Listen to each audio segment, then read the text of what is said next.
One semester of law school. One semester of criminal justice.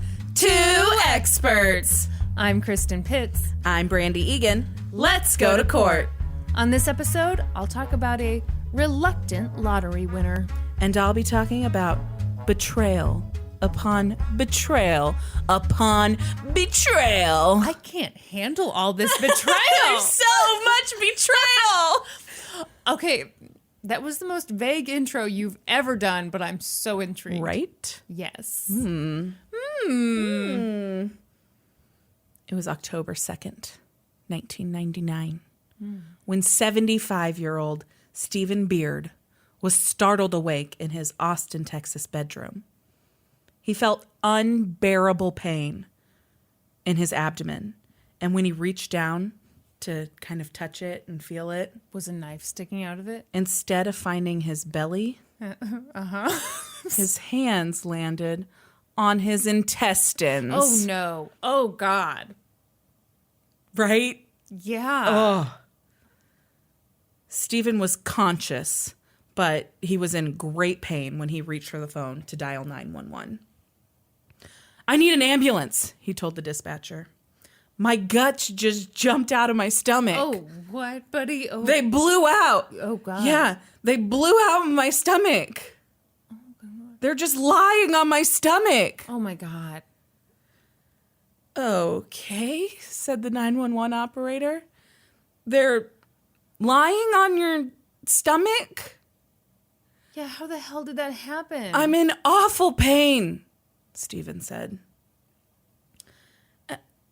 How did this happen? The dispatcher said. It just happened. I woke up. I just woke up.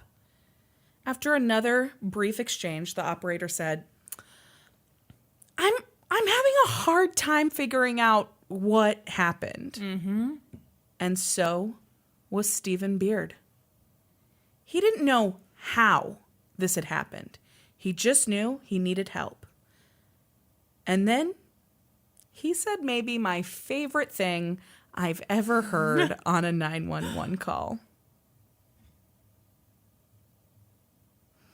I don't know what happened. I've never had this happen before. Oh, no.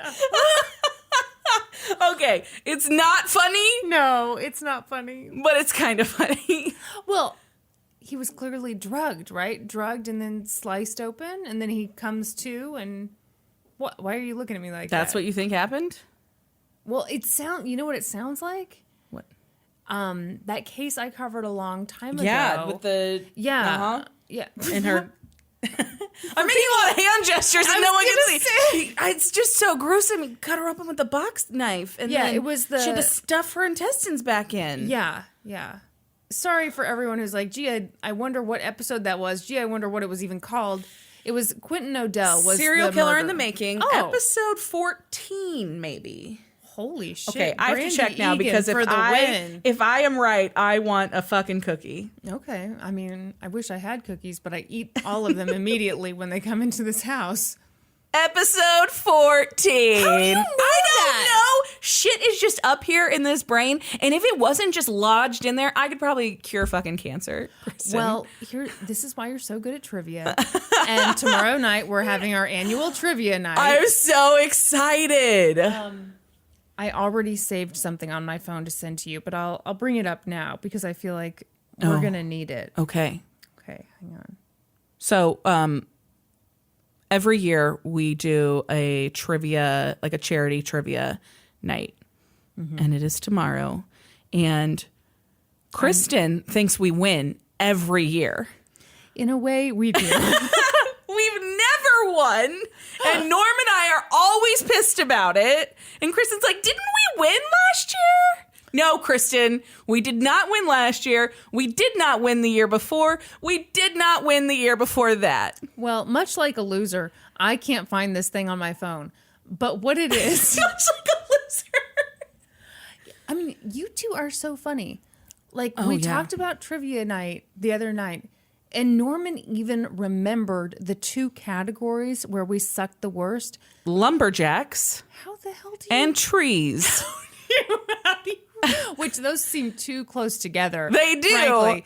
But how do you, like, you know what I remember? What? That Having a everybody good had a time. good time. Had a great I just time. hope everybody has a good time. I remember what I wore. I remember the snacks that were prepared. Can't tell you anything more. Anyway, now that I was right, let me get back to my... Hot pink tube top, Rice Krispie treats. No, No, just kidding. neither of those are correct. Okay, so emergency personnel and police were immediately dispatched to Stephen Bear's 5,300 square foot I thought it was Stephen home. Beard. It is Stephen Beard. It seems that I have dropped a letter here. Did a bear come? A bear came. And then Stephen Beard was also there. And then there was some emergency personnel. It was very crazy. Oh, this mess. guy's intestines had just jumped out of his stomach. He'd never had it happen before. Stop. We can't keep laughing about that. He said it. But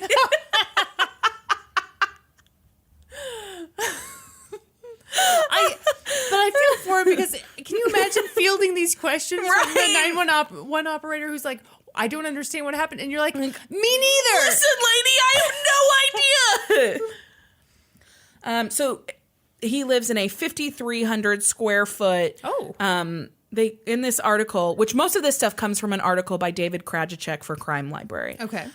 And in this article, he calls it a mini mansion, but Well, 5,300 that square doesn't feet, seem it's mini not to real me. mini. No. And the mansion is located in the pricey Toro Canyon, which is just west of Austin. Okay.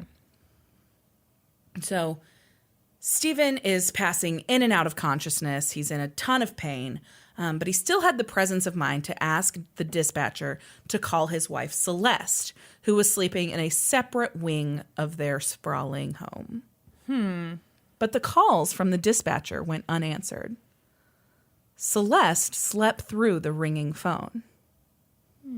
The house was locked up and dark when emergency crews arrived. They peered through the windows until they spotted Beard, lying in bed, bleeding. They had to break a patio door to get inside. The emergency crews looked him over, and it looked like it was, I mean, his whole stomach was open. Oh, God. It looked as if maybe an incision from a past hernia surgery had failed, and his guts had just kind of split open. Oh, God. So that's what they thought upon first disgusting. glance, that Okay. was what happened. So and he's a big guy. He's like 300 pounds. So they're like, they wrangle him onto a stretcher, holding his guts in place, and they life flight him to an area hospital. But they're like, you know, clearly he's had some kind of medical emergency. Perhaps this say. thing has failed, and this is all just natural causes. Until they made a discovery on the floor of his bedroom. What do you think they discovered, Kristin? A knife. No, you would be wrong. May I take another guess? Yes. Can I take another stab at it? Sorry. I didn't even have Can I take another stab at it?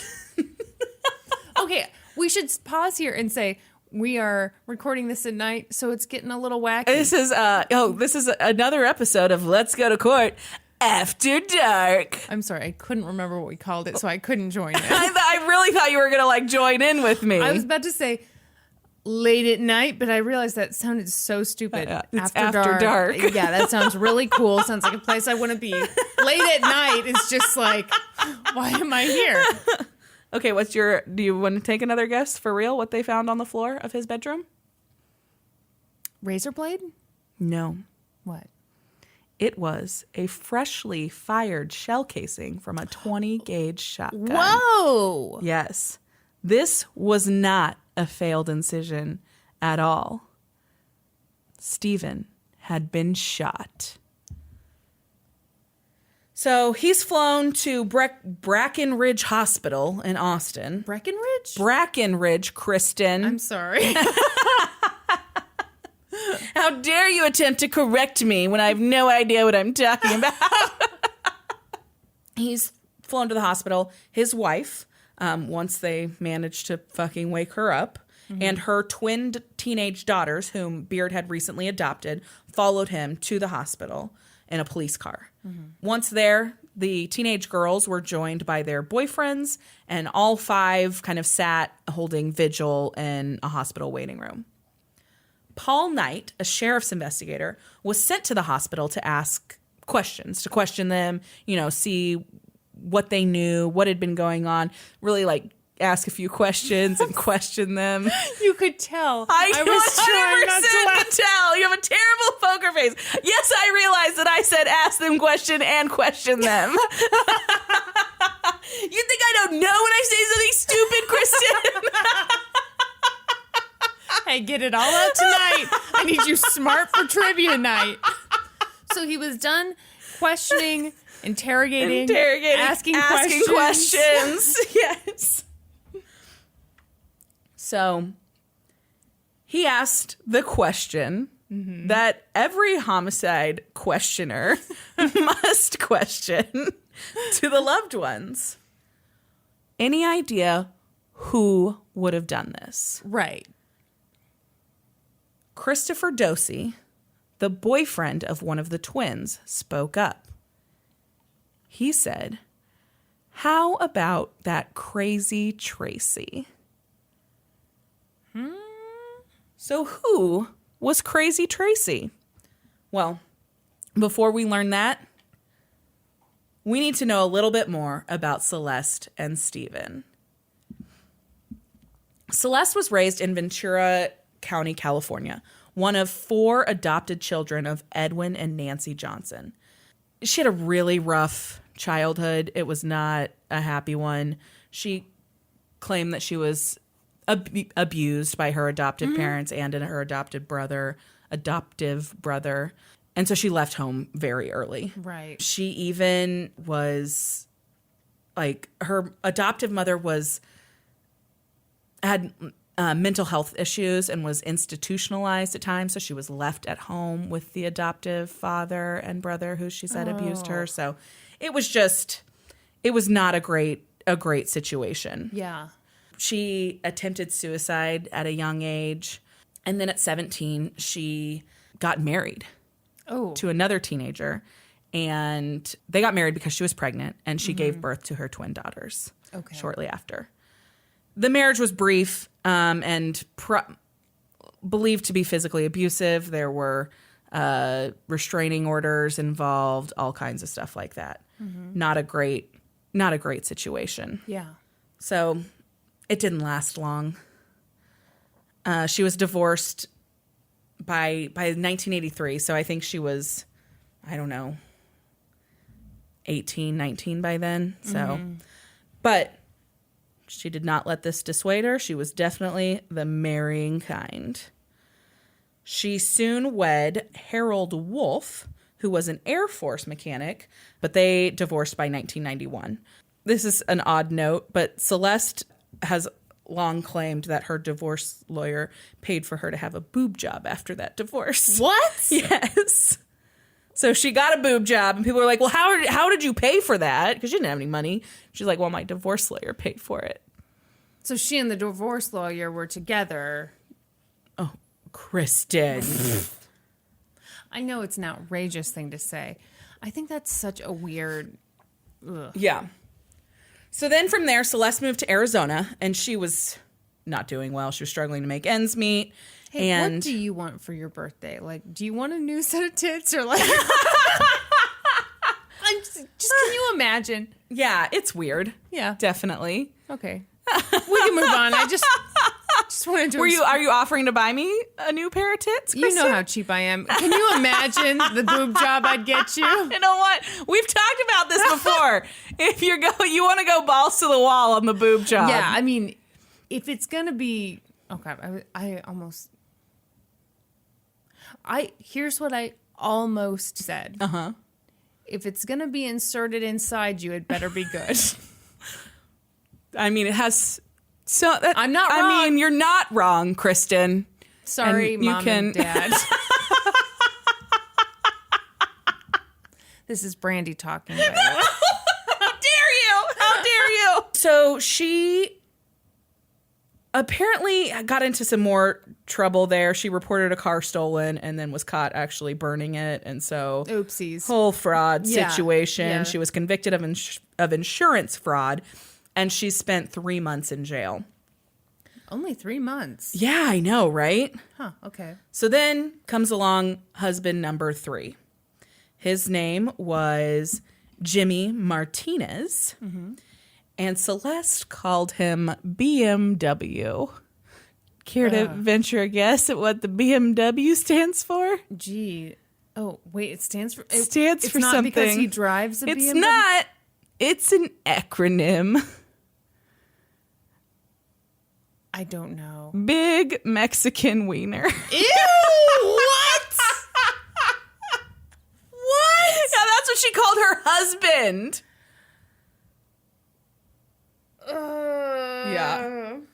Yeah. Okay. So this marriage, surprisingly, did not last either.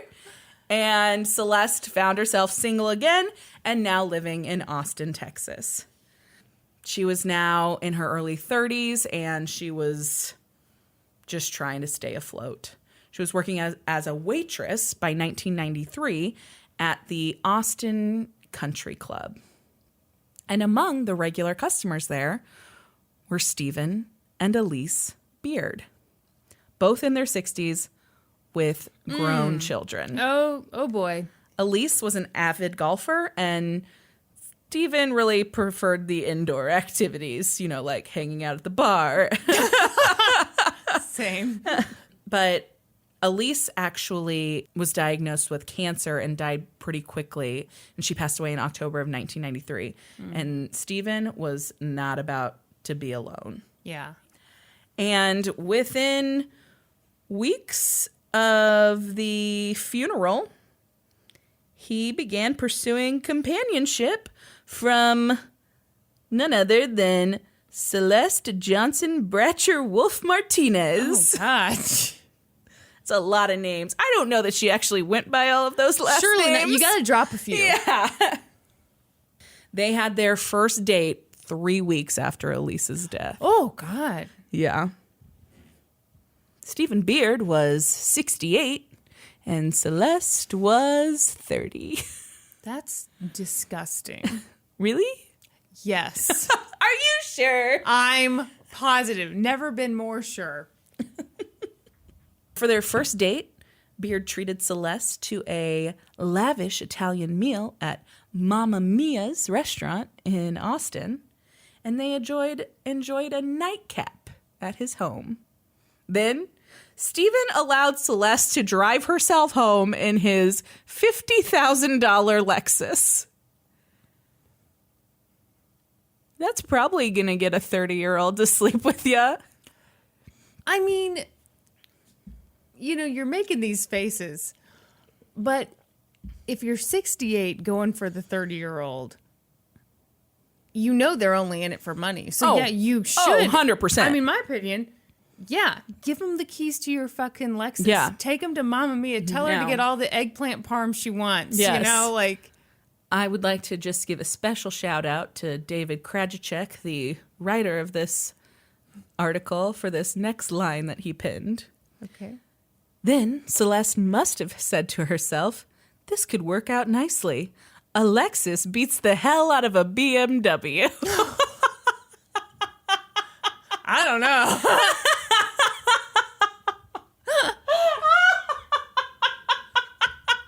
Wow. Ooh, getting steamy, David Krajicek.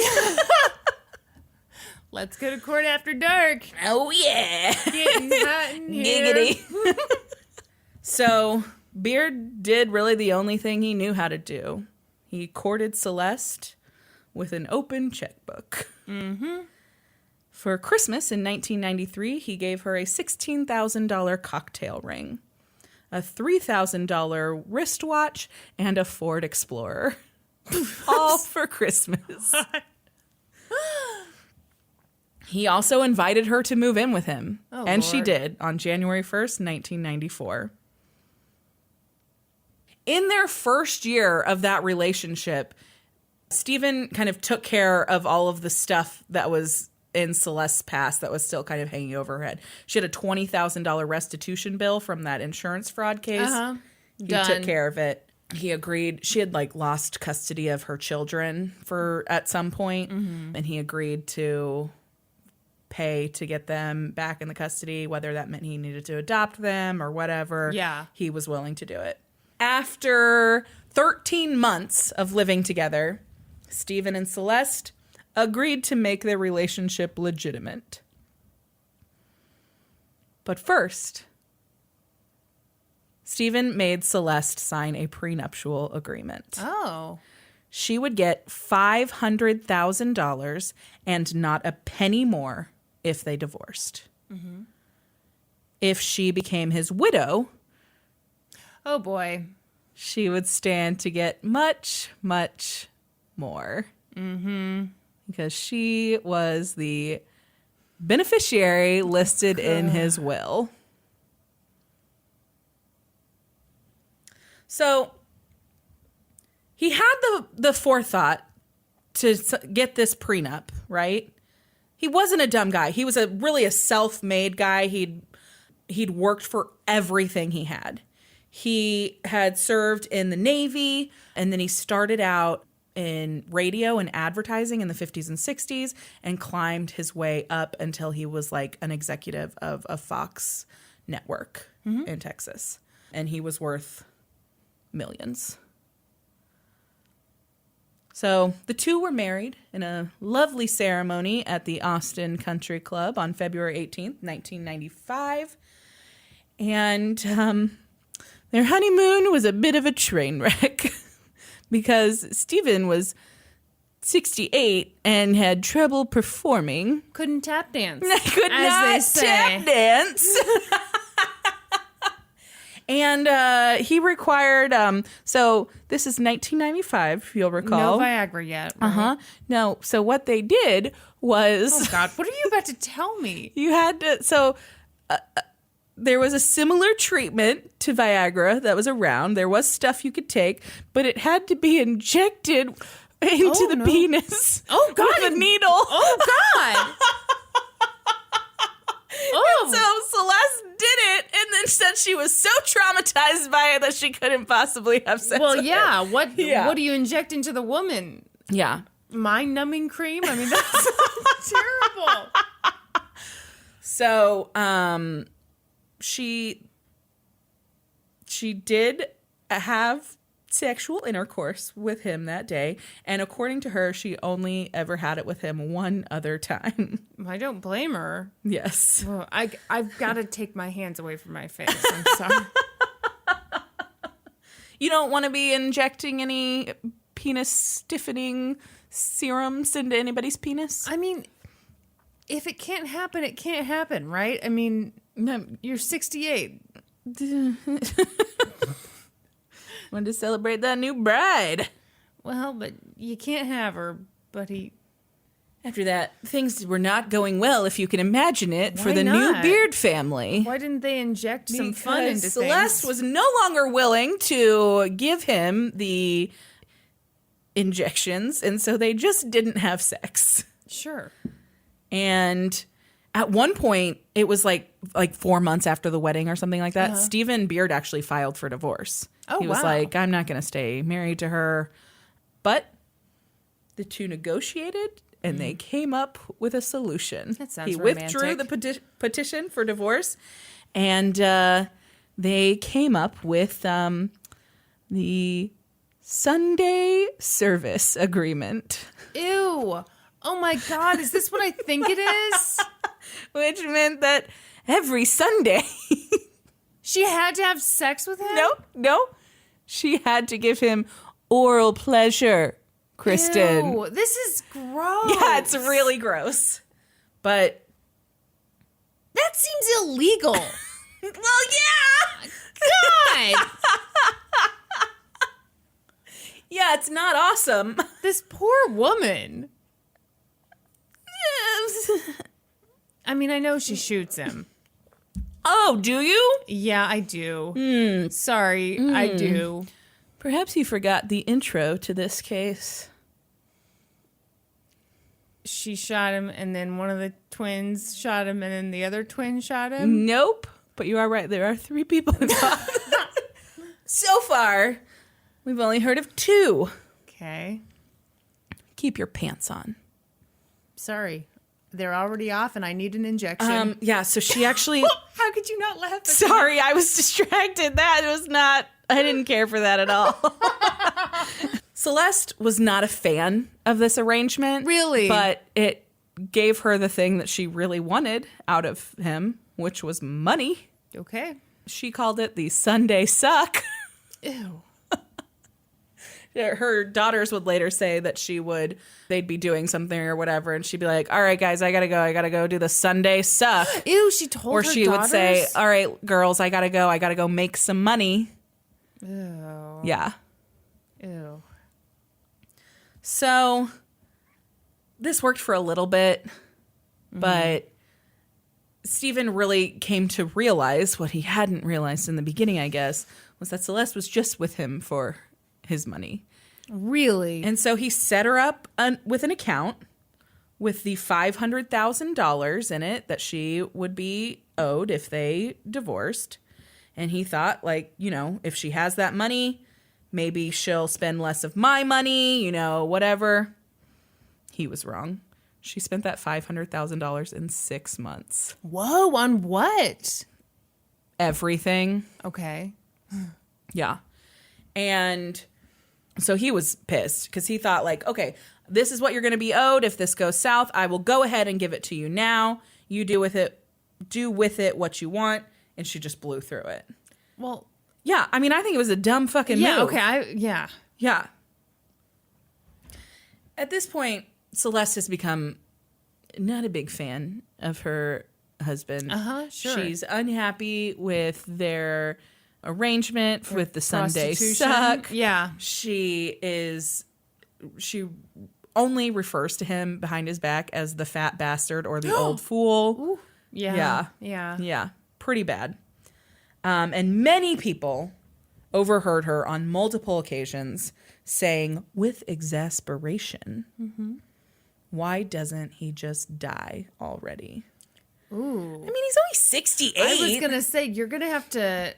You gotta wait a while. Older. Yeah. So, well, unless you take matters into your own hands. Oh. Do you think that's the betrayal that I'm talking about? I mean, clearly from your reaction, it's not. But all signs are certainly pointing to it. Wouldn't you like to know? Listen and find out. I was about to turn this off. So she's unhappy with her marriage. It's sexless. And so she decides to kind of rekindle an old flame with old BMW. And so she's secretly driving like 40 miles to see him several times a week. She would slip out of the house after Stephen went to bed. He often went to bed at like 9:30. Yeah, because he's an old dude. He's an older. And that sometimes she would spike his food and drinks with sleeping pills so that he'd fall asleep earlier. Yeah, not great.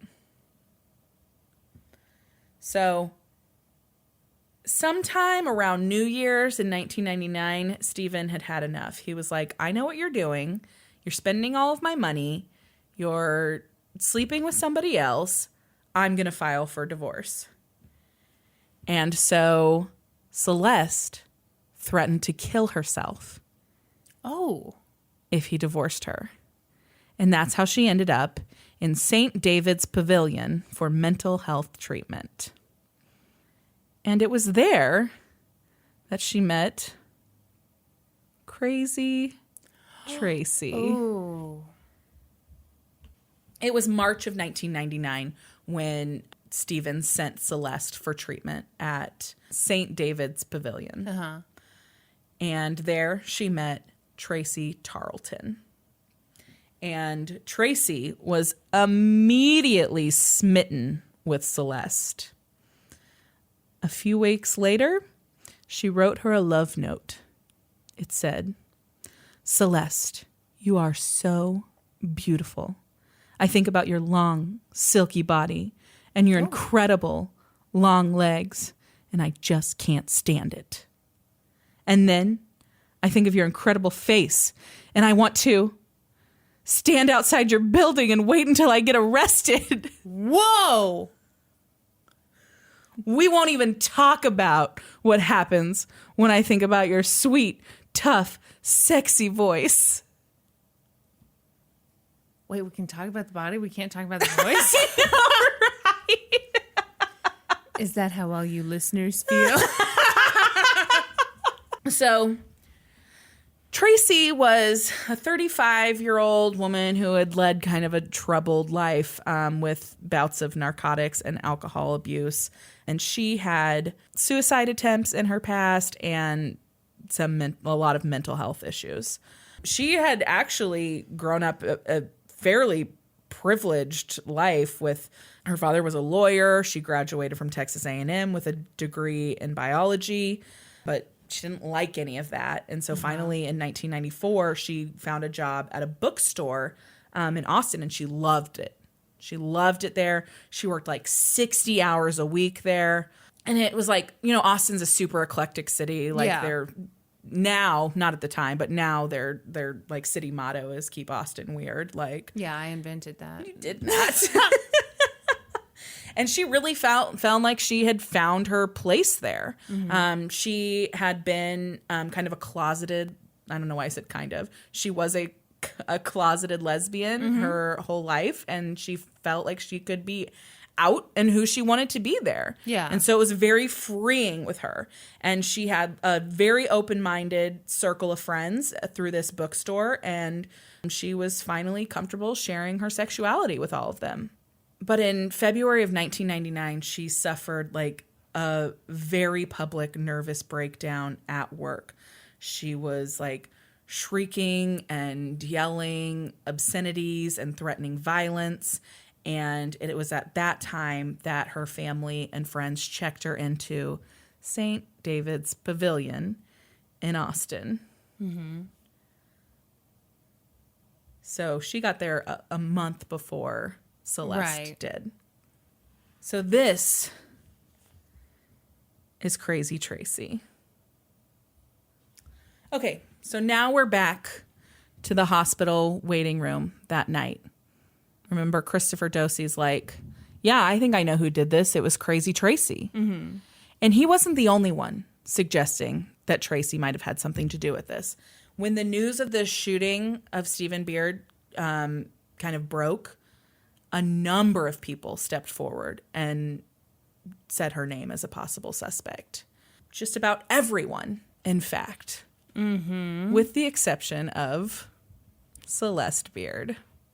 So when Celeste is asked, she's like, I have no idea who would have done such a thing. No idea at all. And literally everybody else is like, yeah, I think it's Crazy Tracy. So Celeste set up Tracy to do this? Oh, do you think so? I'm always wrong when I make these predictions, but it certainly seems that way. So 2 days after the shooting, detectives go to Tracy Tarleton's apartment, and they ask her if she owns a 20-gauge shotgun. And she said yes. And so she was like an avid skeet shooter. And she was like, yes, I have one. And she kind of reluctantly gave them her gun. It was actually like a very valuable gun. It was like Italian. It was like, I don't know, $1,000. I don't know how much guns cost. Yeah, I was going to say, for some reason that doesn't strike me as a ton of money for it was engraved with her name. It was made in Italy. You can get a lot of stuff engraved with your name. So police send it off to the lab for ballistics tests, and sure enough, it came back positive for matching that spent shell casing in Stephen Beard's bedroom. On October 8th, 6 days after the shooting, Tracy Tarleton was arrested and charged with assault. Because at this time, Stephen Beard was still clinging to life. Oh, right. Why not attempted murder? Just assault? Yeah, I think that's really interesting. Yeah. Huh. So, whoever had shot Tracy, had done so in a dark bedroom and had taken kind of poor aim, luckily for him, they missed his brain and his heart, but his digestive organs were just decimated. He went through 7 surgeries to repair all of it. And the immediate threat to his life seemed to pass.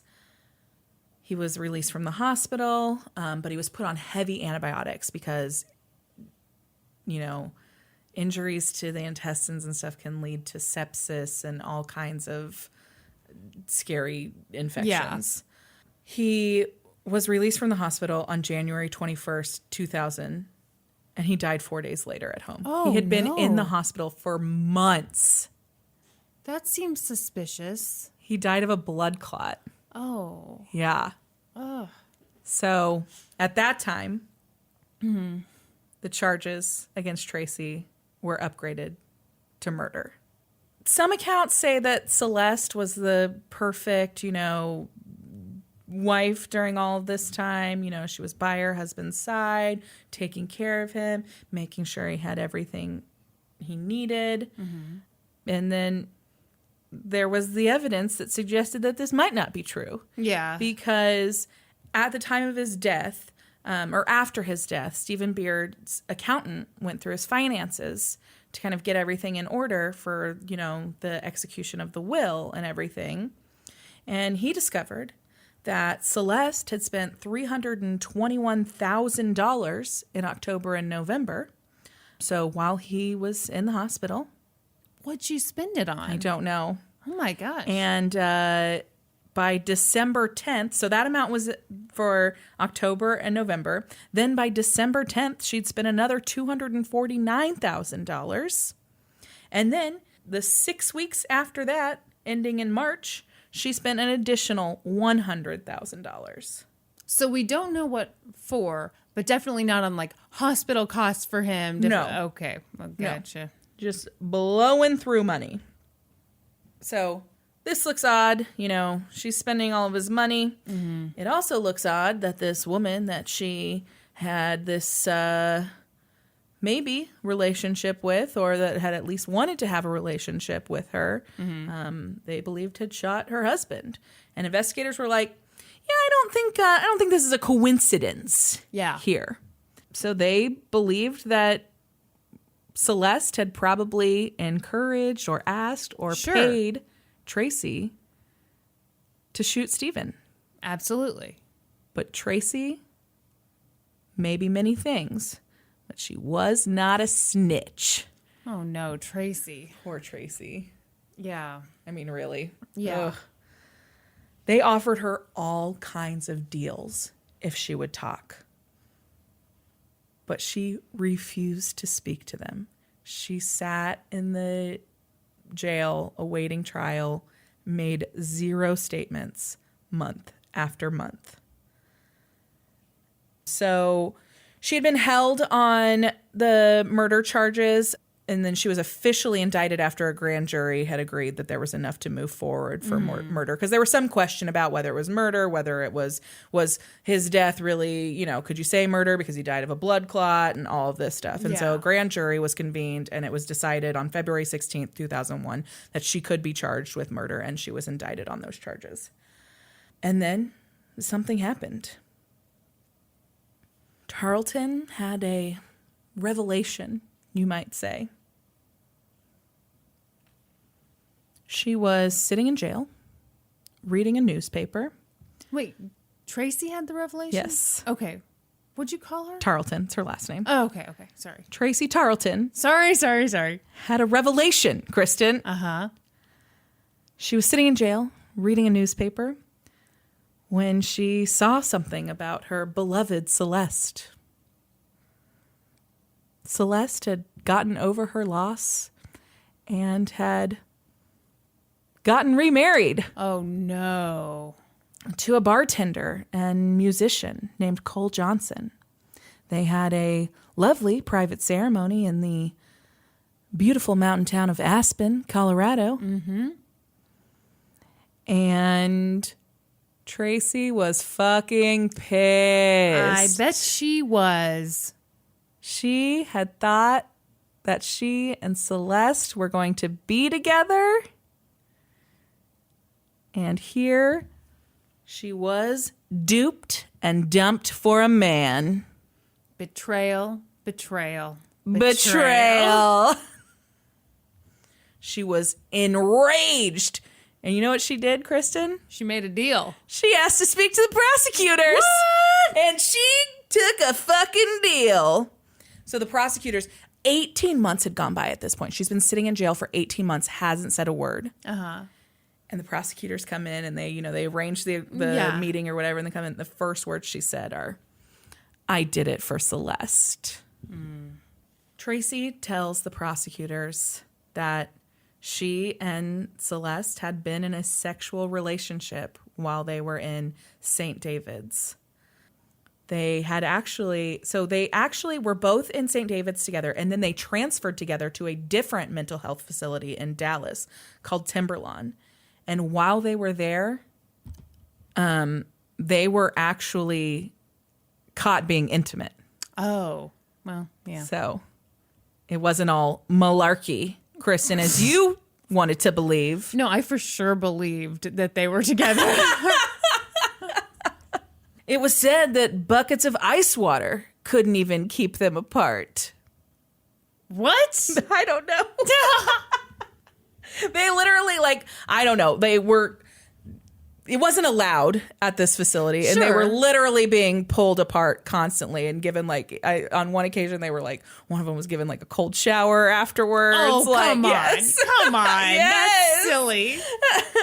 So she's just spilling all of this stuff to the prosecutors. And she's like, I thought that we were going to be together. They had trysts after they both left the mental health facilities.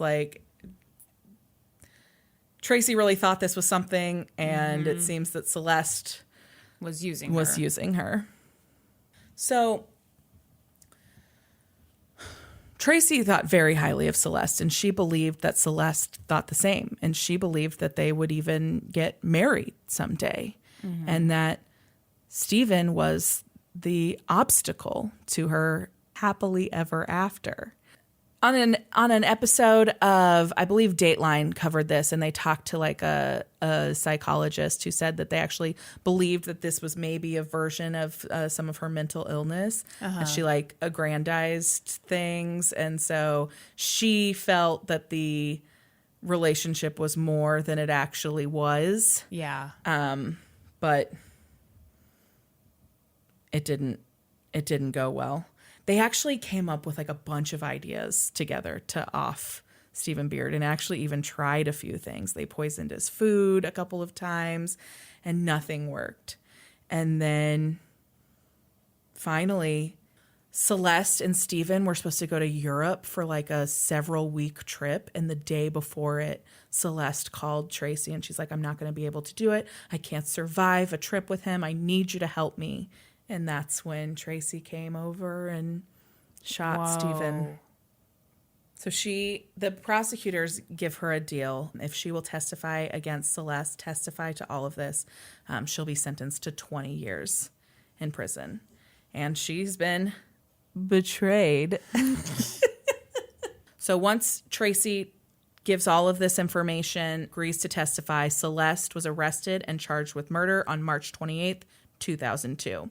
A judge set her bail at $8 million because she had so much money accessible to her. Yeah. So Celeste had sold the mansion after the will, because she had, she got everything. Well, remember, it was a tiny, the mini mansion of only 5,000 square feet. Yeah. So she sold it and got $2 million. And just a few months, 1 year and 4 months later, she had blown through all of that and only had $7,000 left. How? How do people do this? What is she buying? I don't know. There must be things we don't know exist. I mean, seriously.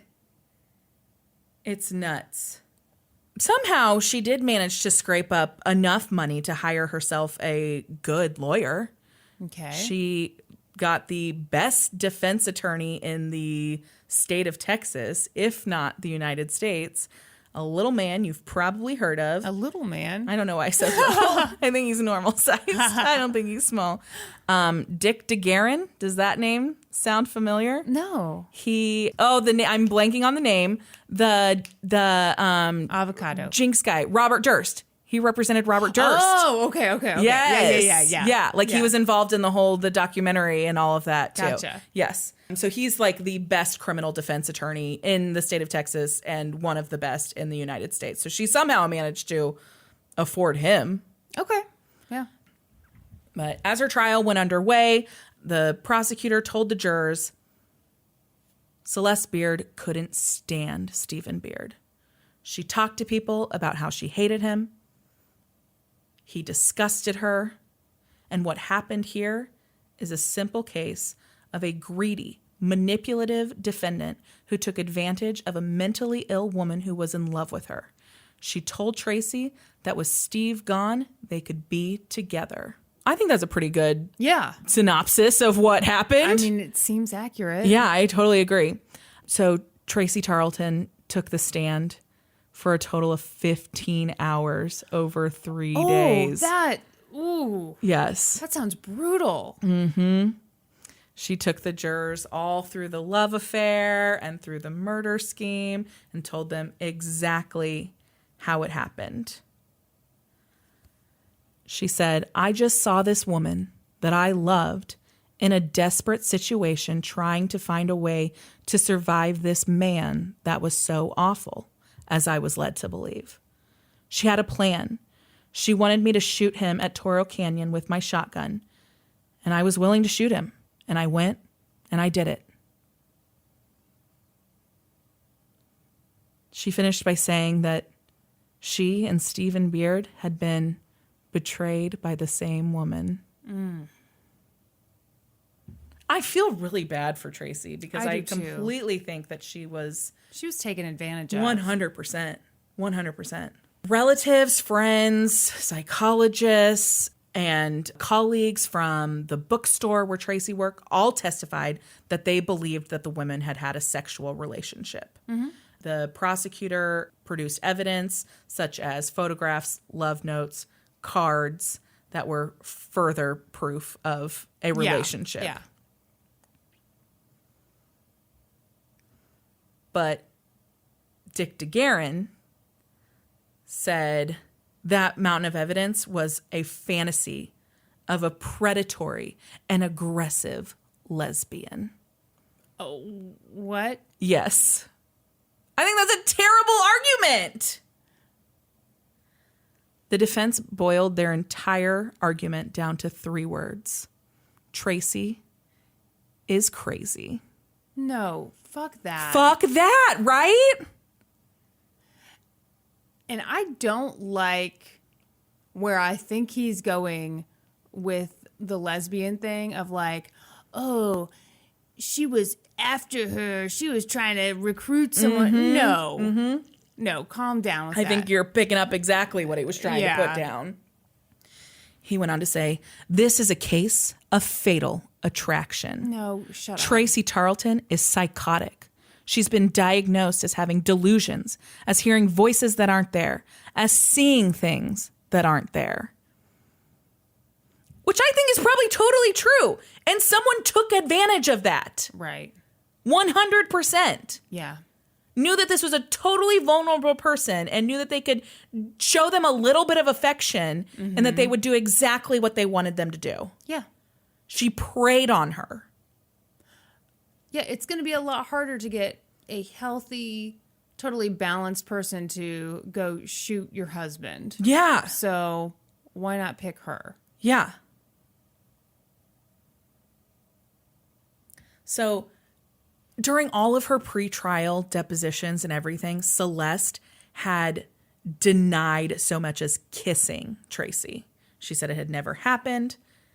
And they had to be pulled apart. Yeah. So that statement was read to the jury. Uh-huh. And they were like, there's like dozens of eyewitnesses here that are saying otherwise. Mm-mm. Yeah. Including Celeste's own daughters. Oh my God. Who testified that there was absolutely a relationship between Celeste and Tracy. Uh-huh. The daughters together spent 3 days on the witness stand, and they said that she had completely married Steve for his money. For his money. I don't know what I said. Hers money. Hers money. They testified that she would sometimes make comments like, why doesn't he just die already? Mm-hmm. I mean, no detail was spared in their testimony. They were asked what the Sunday suck was, and they testified that that was every Sunday Celeste was required to give Steve a blowjob. God, that's so bad. Yeah, they said she would rant, she would do it, and then she'd rant about it to them, and then she'd run off and either go see Tracy or go see Mr. BMW.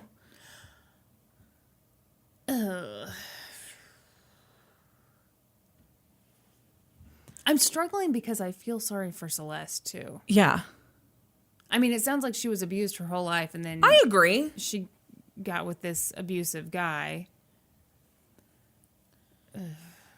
Yeah. I mean, yeah. I don't know. I mean, I don't think that he deserved this, obviously. No, but I don't think he did either, but he kind of Sunday sucked. Bankers and accountants testified about Celeste's extravagant spending. They said that, you know, the prenuptial agreement said that she would get only $500,000, but that if he died, she would stand to gain about $6 million. Roughly half of his estate was what was left to him in his will. Mm-hmm. Left to her in his will. The prosecutor ended up or wrapped up the testimony by saying money is what this whole case is about. Yeah. I mean, yeah, I agree. The jury deliberated for 23 hours over 3 days before finding her guilty. Yeah, guilty. I'm She was surprised it convicted. took that long. I'm surprised it took that long. Yeah, I thought that was a long time for them to deliberate. Yeah. Yeah. I wonder if there was like one person that was holding out for lunch the next day. Well, no, and I say this because I don't feel sympathetic to Celeste, but you do. I do. Yeah. Well, I think if you believe, and I think I do believe that she had an abusive childhood, and like to me it seems like, okay, she'd had a string of terrible experiences with men. Yeah.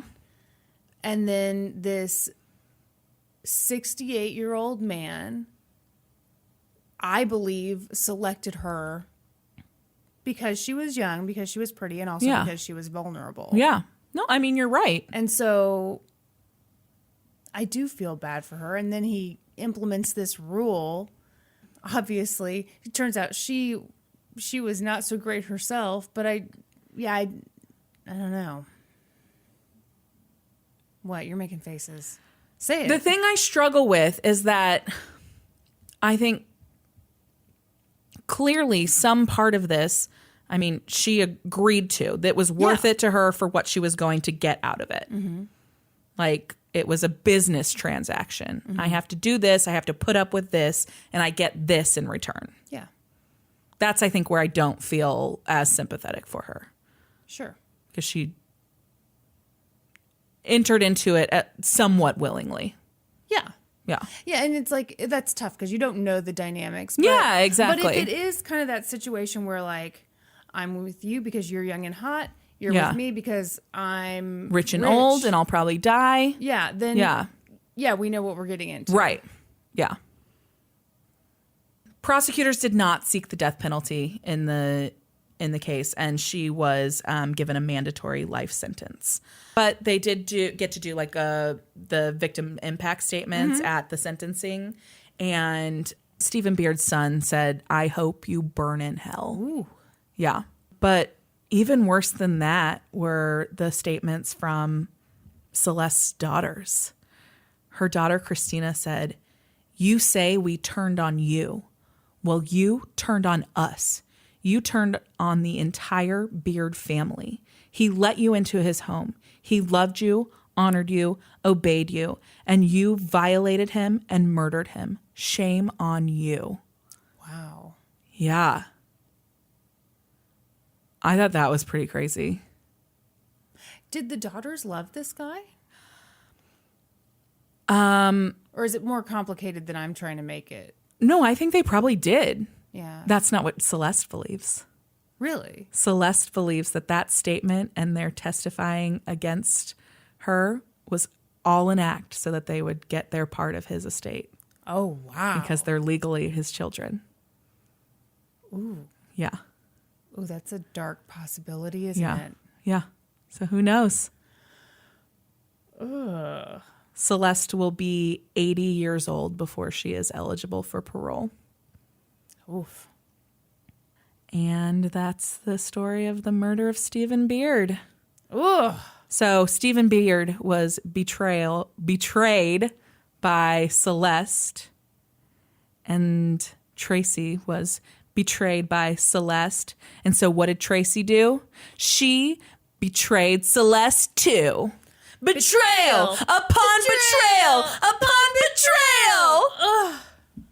Got whiplash over here. Okay. You ready for this? I am a lottery winner. We just had a crazy lottery thing again here. Did you buy a lottery ticket? No, I already know. You know I'm too cheap. And Powerball was just like 756 million or something like that. I know what my chances are. None. Did you buy a ticket? No. Why not? I wanted to and I forgot. Well, guess you won't be a millionaire. No, this is a little different because this is a reluctant lottery winner. Yeah, I mean, I heard you say that, and I don't really know what that means. I think you'll get it real fast. Okay. First of all, thank you to Reed Forgave, who wrote an incredible article for the New York Times. I'm doing that shitty thing I always do where I don't tell you the headline now because it'll give it away. But again, Reed Forgave, this is like all coming from his amazing article.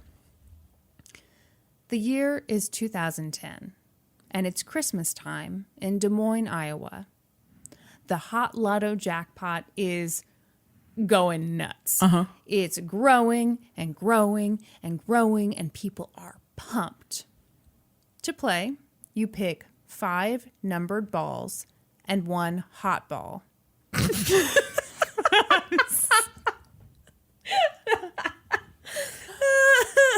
Are we 12-year-old boys? Okay, when I got through numbered balls and neither one of us laughed, I was like, we got this.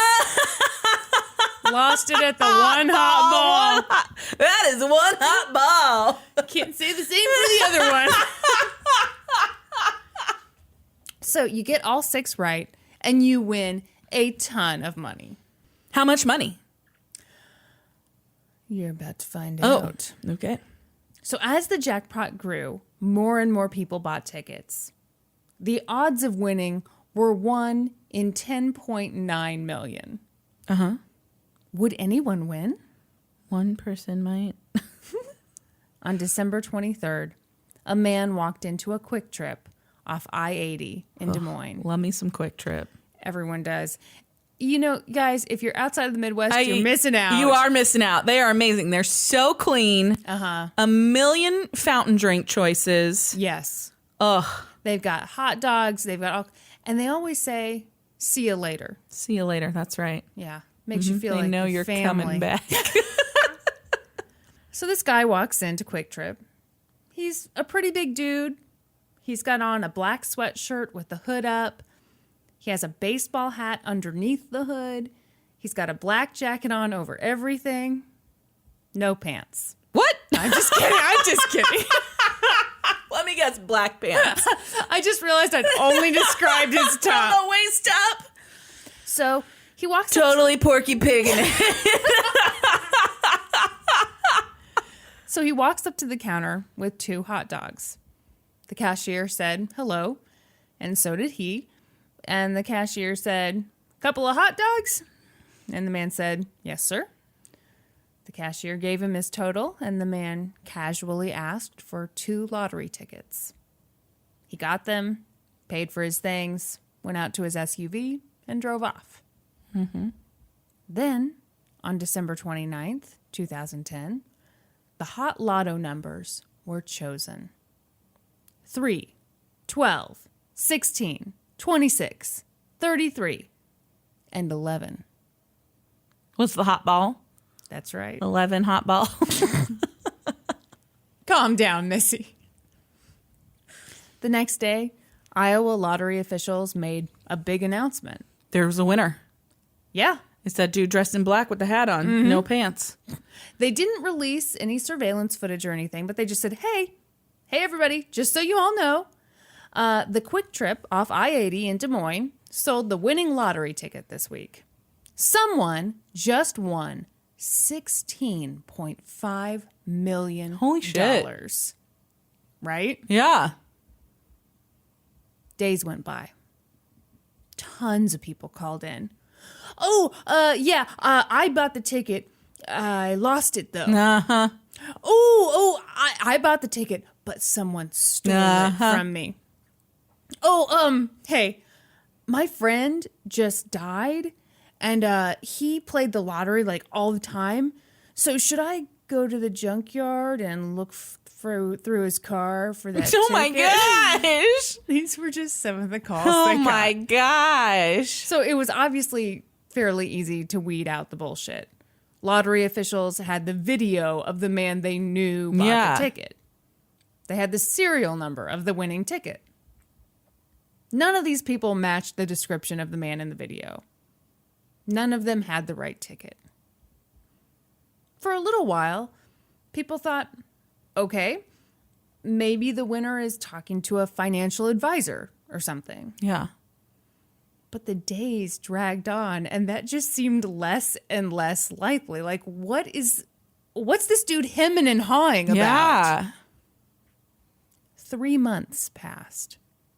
The real lottery winner still hadn't come forward. 6 months passed. Still nothing. Lottery officials were like, what the hell? Yeah. They held press conferences. At one of them, this guy who was like in a suit was like, hey, someone has the ticket and the Iowa lottery wants to give the money away. We want someone to come in so we can like show you the money, give you the money. Come on in. Yeah. Come on, buddy.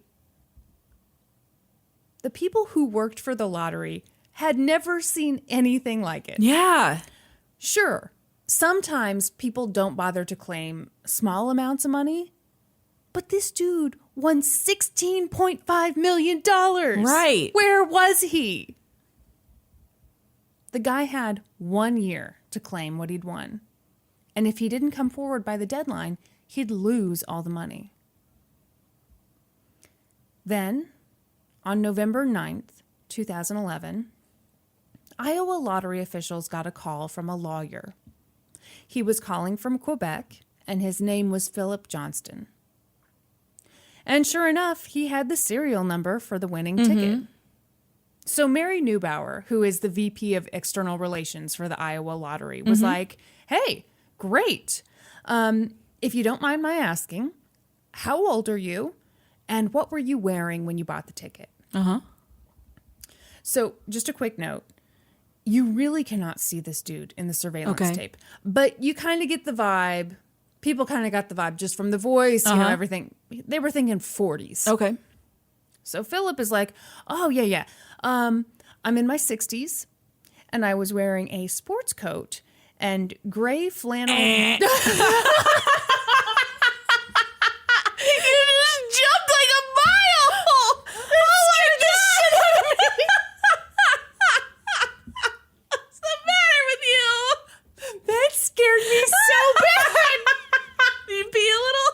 Oh my, this is why Casey doesn't want to play Taboo with you. Like, you hit that buzzer. That's how that sounded. That was meant to be a buzzer. So he was wearing a sports coat and gray flannel dress pants. No. No. Nope. Which I gotta say, that's just a bad guess. Gray flannel dress pants? Yeah. I mean, could you be more specific? No kidding. I was wearing Tweety Bird pajama pants. Oh, was that the wrong guess? Should I have just said jeans? Immediately, Mary was like, nope. That's not what the lottery winner was wearing. And the age didn't seem right either. Eventually, Philip was like, you caught me. I told a little fib. I'm actually just helping a client. He got the winning ticket, but he doesn't want to reveal his identity.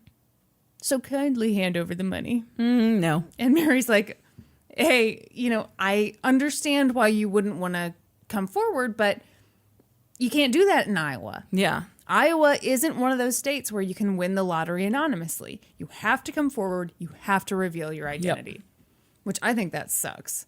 I agree. Philip said, well, if that's the case, we might just have to withdraw the claim to this money.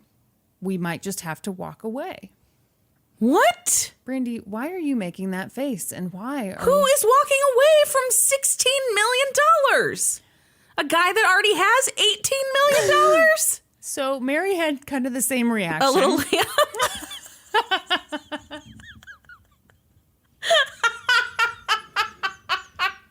His fleece was white as snow.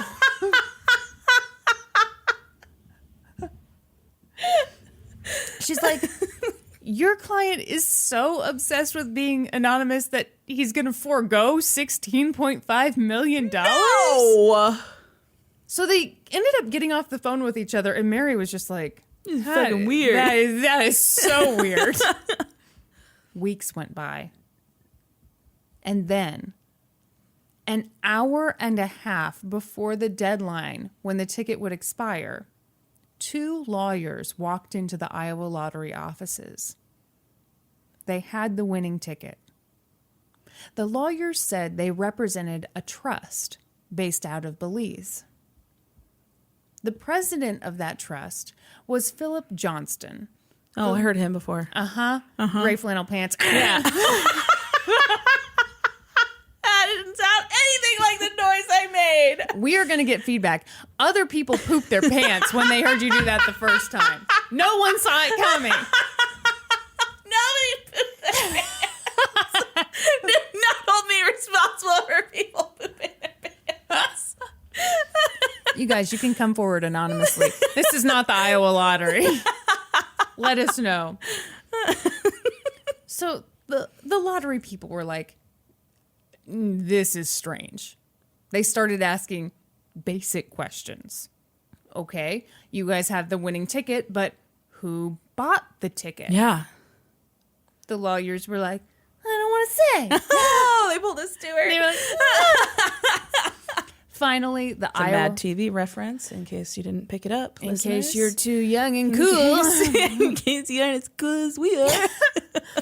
Finally, the Iowa lottery people were like, you know what? This is so weird. We're not giving you the money. Yeah. Wow, can they do that? I mean, I guess they can. They're the bosses. They make the rules. Yeah, they were basically like, no. In fact, they thought it was so weird that they called in the authorities. Soon, the state's attorney general's office and the Iowa Division of Criminal Investigation launched a probe. Oh! So I'm quoting from an episode of American Greed, as I couldn't resist. I feel like killed me. I feel like I have for sure complained about this on the podcast before, but when I worked at a newspaper, I had an editor who, the word probe was in at least 3 headlines a week. Yeah. And, on the one hand, you can't blame him because, you got to bump up the font size and investigation is too long a word. But my God, the probes. my God, the probing. The probes. It went nowhere. Mm-hmm. The investigation lasted for 3 years, and the thing did not have wheels. It became sort of a joke around the office. But finally, after years and years of a whole lot of nothing, the deputy attorney general dropped the file on the desk of a young prosecutor named Rob Sand. And he said something sarcastic like, "Happy birthday." Uh-huh. As far as cases go, this was a shitty one. But Rob loved this kind of stuff. He loved going after financial crimes. Yeah. He called them crimes against gratitude.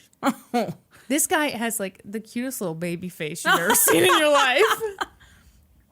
Rob looked through the file and quickly realized that the only real card he could play was the surveillance tape from that QuikTrip. The only way to find this guy was to release the video to the public and hope someone would recognize him. Mm-hmm. So I saw this in some other article that like, so this was one of the few QuikTrips where they captured video, but they also captured audio. Yeah, when you said that earlier, I was like, what security camera captures audio? Yeah, this was like, I guess, a super high-tech QuikTrip. Huh. The other interesting thing is that in the article, they talk about the man who bought the tickets having a very distinct kind of twang to his voice. Oh. And like, I mean, like noticeable. They thought like, man, we released this thing. People are going to know. So I watched an episode of American Greed about this, and I was like super stoked to listen to this audio. I don't know if I'm like Midwest trash and the twang is lost on me. You can't hear the twang? I can't. I mean, it's not like, oh, there's a twang there. I don't know. I felt really weird because I was like, it sounds like a normal dude to me. Oh my gosh. But anyway, that's just my issues. So this seemed like a massive long shot. In the tape, you hear the guy speak a few times, but I swear, you cannot see this dude's face at all. Like, you get a sense of him. Yeah. But you just... Yeah, there's just nothing. It's just like this blurry 74-second clip of a guy you can't see buying hot dogs and lottery tickets. Man, those QuikTrip hot dogs, though, they're so good. I have to tell a story on Norman. Okay. And if he gets embarrassed, I'm going to cut this. Okay.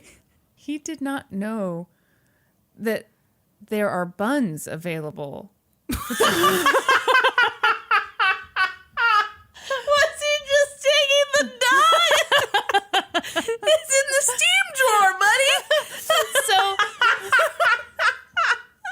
So at QuikTrip, like, just so you guys get a sense. Yeah, there's like, they have a giant roller grill. I mean, Yes. They've got taquitos, they've got hot dogs, they've got spicy hot dogs, they've got everything, those weird buffalo chicken tube things. That's what Norman would always get, is the weird buffalo chicken things. Yeah. He did not know that underneath the roller, there's like a steam tray where you pull out and you can get buns. A plastic container with a bun in it. And then you open that up and you put your dog in it. Norman had been going to QuikTrip for years before one time we went with my parents and my mom opened that drawer and he was like, oh, Angel say. Was he wondering like what the fuck people were doing with these hot dogs? Part of me wonders if that's why he got the buffalo chicken thing. Probably. He's like, I don't understand how all these people are eating these hot dogs without a fucking bun. Hey, he looks great from the carbs he cut, not knowing about those buns. So Rob figured that releasing the video was the only way to catch this guy. So in October of 2014... Oh my gosh. Yeah, I mean, time has passed. He released the video. What? What? What crime has this man committed?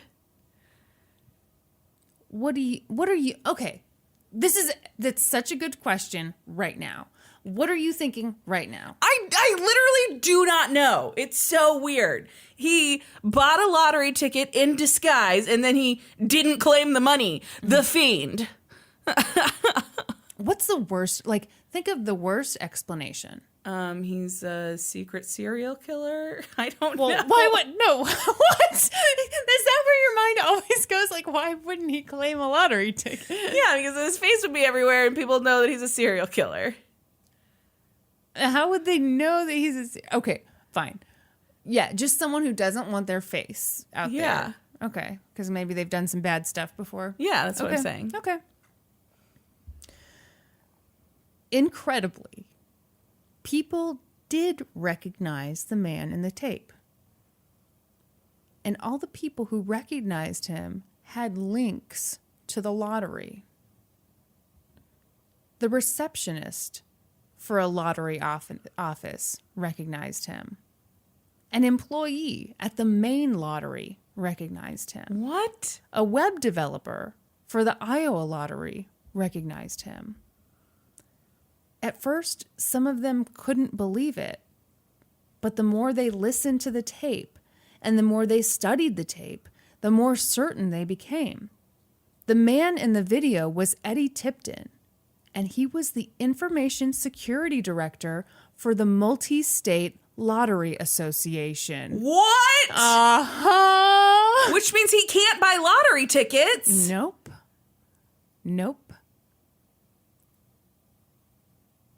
Pretty funny, huh? That he can't buy lottery tickets. And he fucking wins? Uh-huh. Yeah, the odds are like, Yeah, what? how did he... How did he fix the lottery? Wait, what? Brandi, whoa. He 100% fixed the drawing. No. How did he do it? No, this is just like he had incredible luck and No. then realized, oh shit, No. right. Oh, I'm I such totally an idiot. forgot I I'm can't buy lottery tickets. Oh, what a dummy. Wasted this $16 million. So the Multi-State Lottery Association supervises lotteries in a bunch of different states and territories. And one of those states was Iowa. Mm-hmm. Still is, I assume. I think it's still called Iowa. Yeah. Iowa. Last I heard. Everyone was stunned. People loved Eddie. Growing up just outside of Houston, Texas, Eddie had been kind of the classic computer geek. He went to college at the University of Houston and studied information technology. He'd done well at the Multi-State Lottery Association. He got promotions and he made almost six figures. What are you doing over there? I was trying to stick my straw in further because there's only a little bit of drink left, but it was making so much noise, so I was trying to do it in slow motion so that you wouldn't hear it. Instead, I looked over. I can't even describe the look on your face. Neither can I.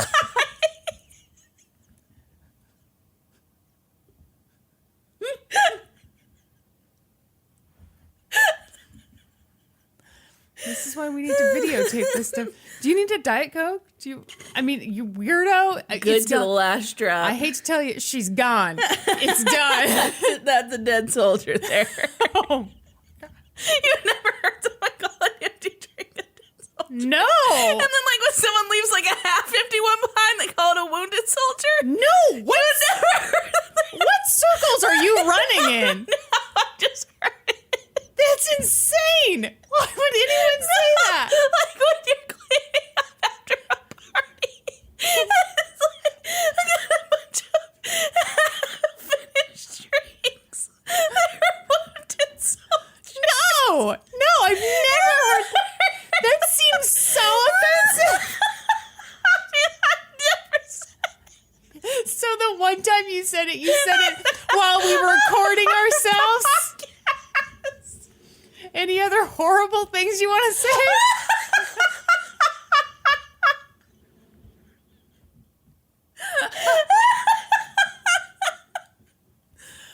Oh, jeez.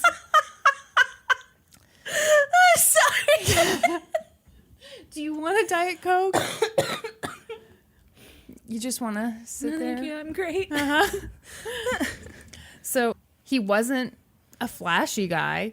Okay, I had trouble with this. So his car had more than 300,000 miles on it. Well, holy shit. Yeah. But he did have a big, 5,000 square foot house. Mini mansion, I've heard those called.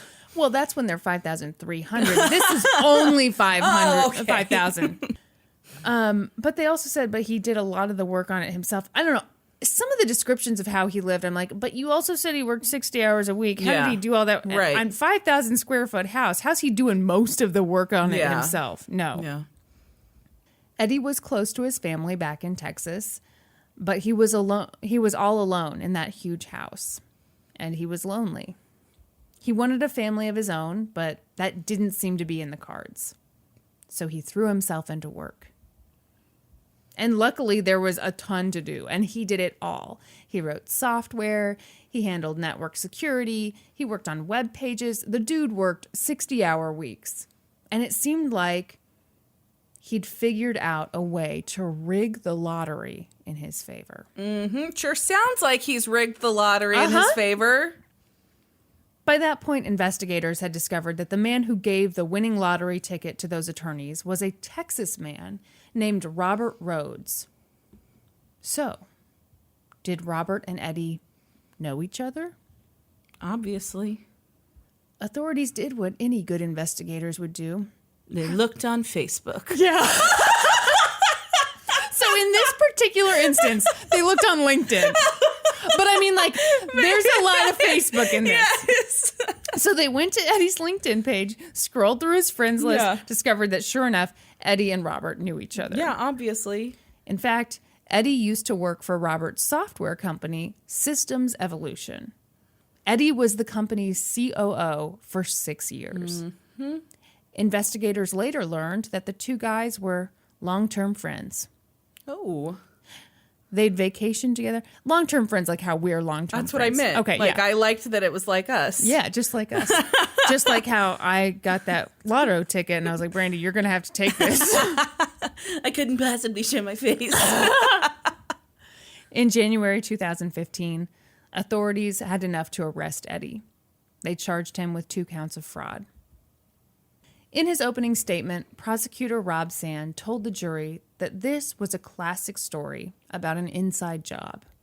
He said, "A man who by virtue of his employment is not allowed to play the lottery, nor allowed to win, buys a lottery ticket, wins, and passes the ticket along to friends to be claimed by someone unconnected to him. This story, though, has a 21st century twist." What is How did Eddie do it? What is it? Yeah, how did he rig the lottery? Truth was, Rob wasn't sure. But he had a theory. Okay. Rob told the jury about the room where the Multi-State Lottery Association draws the winning numbers. So it's a pretty small room, and it's always under video surveillance. I was going to say, it's secured all the time. Right. I'm a lottery expert. I said that like it was fact, and I made it up. But I you assume kind of it's secured all the time. You assume it's not just like some laptop sitting out at Starbucks, right? Exactly. No, so it's always under surveillance, and there are 2 computers in there. They're in locked boxes. Mm-hmm. Rob argued that Eddie went into that room while 2 other people were in there, and when the people in there weren't looking, he installed a flash drive into one of the computers. And on that flash drive, there was malicious software which took control of the computer and then deleted any evidence of its existence once it was done. He messed with the video surveillance system to make sure that none of this was caught on camera. And that's how Eddie got the winning lottery numbers. But they can't prove that. So it's interesting. It's a great theory, but how do you prove that? He didn't have to prove how he did this, just that he bought it and he shouldn't have. Yeah. And that he tried to get the winnings through fraudulent means. So technically, he You're did not right. have to... That's totally true. Yeah. Thank he technically didn't have to... technically did not have to prove that he fixed it. Yeah. What do you think of that theory? Yeah, I mean, I think it sounds workable. Okay. But I'm guessing it's not. I mean, it could happen. To me, it sounded far-fetched. Okay. And I think it helps to see how far-fetched it is when, like, in the episode of American Greed, they showed footage, and it's like this small room with 3 people in it, and like how the, I mean, it just doesn't seem. Yeah. Defense attorney Dean Stowers was like, I don't think so. That sounds like a dumb movie. I call that one the Mission Impossible theory.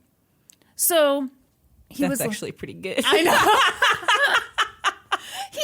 He just made fun of this theory. Mm-hmm. He was like, really? So he used his magic software in the presence of 2 colleagues? And he did all of this completely undetected? So the prosecution did not enjoy being mocked And Rob was like, hey, shut up, everybody. That was just one theory. You know, there are a number of ways he could have rigged this thing. He wrote the code. He had access to the random number generators before they went out to other states. All we have to prove here is that Eddie illegally bought lottery tickets, which is not allowed because he's a lottery employee. And we have to prove that he tried to claim the prize money through fraudulent means. That's all we have to prove. Mm-hmm. We don't have to know the ins and outs of how he did it. And come on, he for sure did it. Mm-hmm. Eddie's defense attorney, Dean Stowers, made a pretty straightforward argument. The guy in the surveillance video? Not Eddie.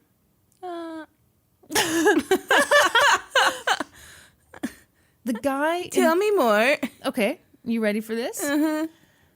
I'm sorry, I got that song stuck in my head. The guy in the surveillance video had a beard. And at the time of that recording, Eddie did not have a beard. Oh, yeah. Dun, dun, dun. That's not convincing me of anything.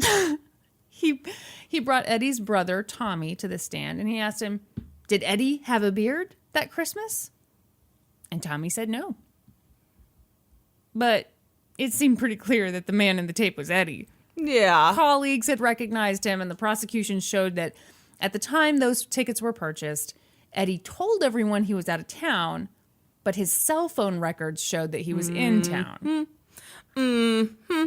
And also, he had been on the phone with his BFF, Robert Rhodes, for 71 minutes. Mm-hmm. In closing arguments, the defense focused on the prosecution's theory about Eddie obtaining the lottery numbers with the thumb drive. Dean quoted Albert Einstein saying, "Logic will get you from A to B. Imagination will get you anywhere." Ooh. Ooh. The jury found him guilty. Yep. And the judge sentenced him to 10 years in prison. Holy shit! Right? Right? 10 years? I was shocked. That seems like a lot I of was thinking time. like 30 days and 5 years of probation or something. And don't you dare do that again. I mean, what the fuck? I was 10 years? I was really, really surprised because people kill people and don't get that much time. I mean, a nonviolent crime. I'm telling you, the fucking American justice system, financial crimes are punished so much harder, it seems like. Yeah, but to me it almost seems like, and also a factor is how rich are you when you get caught? Because this guy wasn't super rich. Yeah. It didn't. I don't know. He made 6 figures and he had a 5,000 square foot home. I mean, the funny thing is, like, in some of the stuff I saw, they were like, he made barely 6 figures. How did he afford was barely this scraping by with 6 figures? But they said, like, he made barely 6 figures.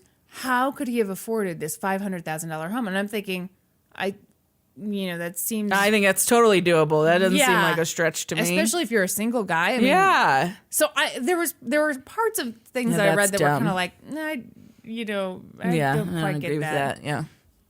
Anyway, Eddie appealed, and his case went all the way to the Iowa Supreme Court. So remember how the investigation into this cheating scandal lasted for like years and years and years and years. Eddie's lawyers thought that was a problem. They argued that the length of the investigation was unjustified and that the statute of limitations had expired. They had a pretty good case. I say that sounds pretty good. Well, and I didn't do a deep dive into the investigation, but it really did seem like they did kind of a shit job because, and I hate to be all crappy to people because I'm sure they had other things to investigate and, probably much more dangerous criminals out there. But I mean, it really did seem like we'd sure like to talk to this person. Oh, they're kind of hard to get a hold of. Well, I'll try again in 3 months. It's just, Yeah. Definitely was not a top priority. Yeah. So they had this pretty good case going to appeal. But there was just one problem. Shortly after Eddie's first trial ended, prosecutor Rob Sand got a phone call. The area code was 281. That's a Texas. It area is. It's code. Houston. 281-330-8004. There's this rap song. Mike Jones, who he gave out his phone number in his. He did? Yes, that was his actual phone number, and I don't know why. I still remember it to this day. I'm fucking telling you, I could cure cancer if shit wasn't stuck up here. Wow. You don't remember Mike Jones? Do you remember Say my Paul? name enough and I'm taking you home. Yes, I remember Mike Jones. You don't remember him giving out his phone number? No. He and Paul Wall were good buddies. Let me see your grill. Yeah, Yeah, you grill. your grill. Yeah, you grill. I am so sorry for anyone who is tuning into this for the first time. This is an After Dark episode. We're off the rails. We are. So this was a Texas area code, as you pointed out. Thank you so much to Mike Jones. Who? So Rob answers the phone. Oh, I forgot to say this. It covered the area where Eddie used to live. Sorry. The shit show. And the caller was like, "Hey, I just saw an article about Eddie Tipton going to prison. Something about a lottery scam." Mm-hmm. And Rob's like, "Yeah." And the guy goes, "Did y'all know that Eddie's brother Tommy Tipton won the lottery? Maybe about 10 years back?" What? Uh-huh. What? Yes. Yes. So he was fixing the lottery. What was going on here? Maybe it's a big coincidence. No, right? it's not a coincidence. You know, maybe it's fate. Maybe it's God. No. Rob was like, "Oh, shit." Oh, no. So he called the FBI and he got agent Richard Renison. Rob told him what he'd just learned, and Richard goes, "Hey, that's my Bigfoot case." Bigfoot case. Yeah. Okay. So what the hell did he mean by that? Well, Richard said that in 2006, a man named Tom Vargas reached out to law enforcement with a weird story. Uh-huh. So Tom owned a ton of fireworks stands in Texas. So basically, Yeah. he made huge Texas money. Tom's Crazy Fireworks. Do you think this is the guy? You know what? You know Papado Seafood? And I was like, Brandi knows everything about Texas. So basically, this dude makes a ton of money twice a year, right after the 4th of July and right after New Year's. And after those holidays, he'd have just tons of cash on his hands. So a little after New Year's, a local justice of the peace, who Tom sort of knew, called him. And he said, "I got $500,000 in cash that I want to swap with your money." And Tom, of course, thought that was super weird. Yeah. So he reached out to the police, and that's how FBI agent Richard Renison got involved. They put a wire on Tom, and they had him meet with the justice of the peace. And the justice of the peace had these crisp, beautiful bills, and he wanted Tom's Crusty, nasty, sweaty, wrinkled bills. Yeah. And by the way, justices of the peace apparently make $35,000 a year. So, authorities were like, Something sketches up here. Yeah. The FBI was like, okay, this is clearly some sort of public corruption deal. So they kept an eye on the guy, and they ran serial numbers on all the bills. Then, a couple months later, Richard got a call. It was from a sheriff in LaGrange, Texas. And the dude was cracking up laughing. He goes, "You know that justice of the peace you've been tracking? Well, he's at the hospital in Houston. He has 2 broken legs." What? Would you like to know how he got 2 broken legs? Did Bigfoot do it? Bigfoot broke his legs? He fell out of a tree. It's not nice. It's not nice. But he fell out of a tree while he was hunting Bigfoot.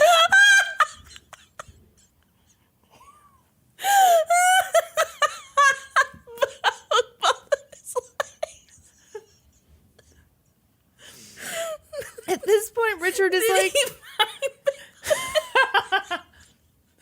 Bigfoot heard the thud and ran off. At this point, Richard is like, what the fuck? He's like, enough is enough.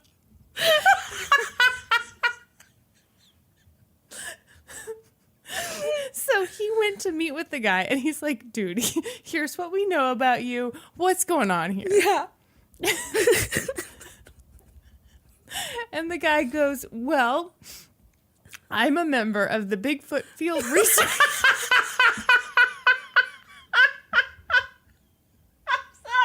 I'm sorry.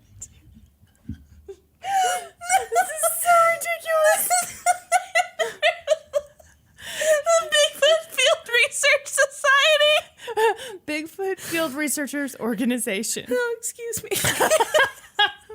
It's a very real organization about a very fake thing. So he's like, I'm a member of this organization, and a while back, I went to Colorado to hunt Bigfoot. And while I was out there, I won the lottery.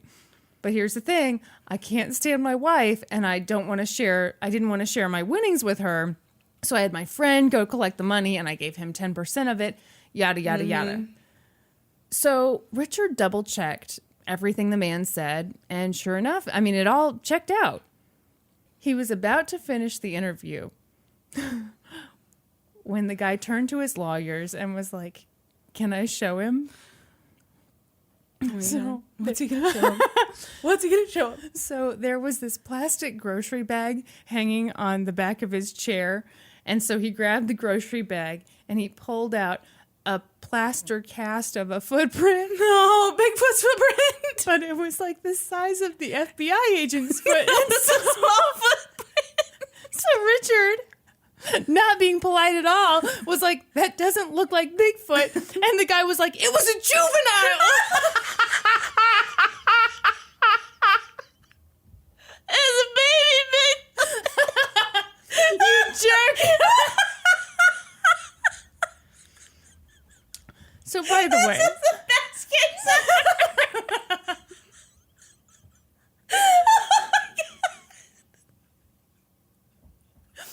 I think I want to shout that anytime someone offends me. It was a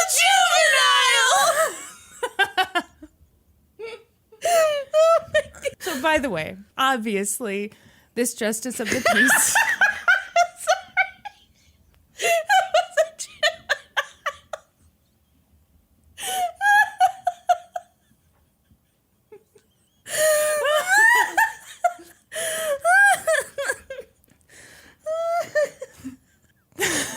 You okay?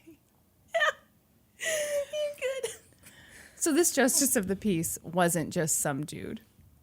It was Tommy Tipton, Eddie's brother.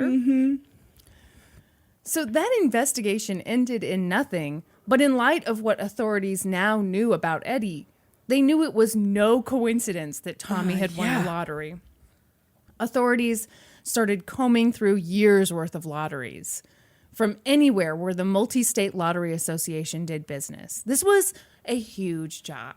They had data on 45,000 winning lotteries. They had to go through all of Eddie's friends and family, and they were like, okay, did any of these people win the lottery? And I really think they just like pulled up his Facebook friends. And because that's the easiest way to do it. Absolutely. Sure enough, in like 2007, Robert Rhodes, Eddie's long-term friend, won $783,000 in the Wisconsin lottery. Another one of Eddie's friends won $644,000 in an Oklahoma lottery. Holy shit. He's fixing the lottery just as I suggested. You suggested? I didn't suggest it to him. I suggested it earlier in this case as a theory. Brandi goes around to all the lottery officials and she's like, I suggest you fix the lottery. Excuse me, sir, might I humbly suggest, were I to be in your position, I might fix the lottery. Two of Eddie's friends won $15,000 each in the Kansas lottery. In total, they found 6 of these instances. Investigators went and met with these people.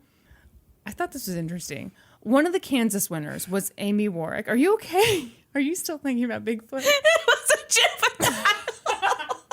He's out there, Brandi.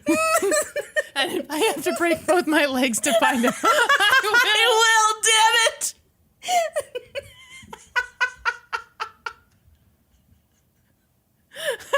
Okay.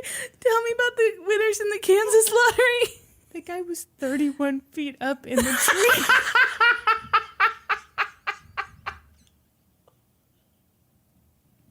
One of the Kansas winners was Amy Warwick. She immediately spilled the beans. She was like, I went on one date with Eddie. Then we just became friends. And then one day he called me and was like, I have a winning lottery ticket and I can't claim it because of my job. If you claim it, you can keep some of it as an engagement present. All right. So it seemed that some of these people had like varying levels of involvement. Yeah. And many of them thought they were doing something that was like not illegal, but maybe shady. Yeah. You know. More of like a frowned upon thing. Should I not have done that? Yeah. If I had known. Yeah. I didn't know I couldn't do that. What are you quoting? Are you quoting Dave Seinfeld? Chappelle. Oh.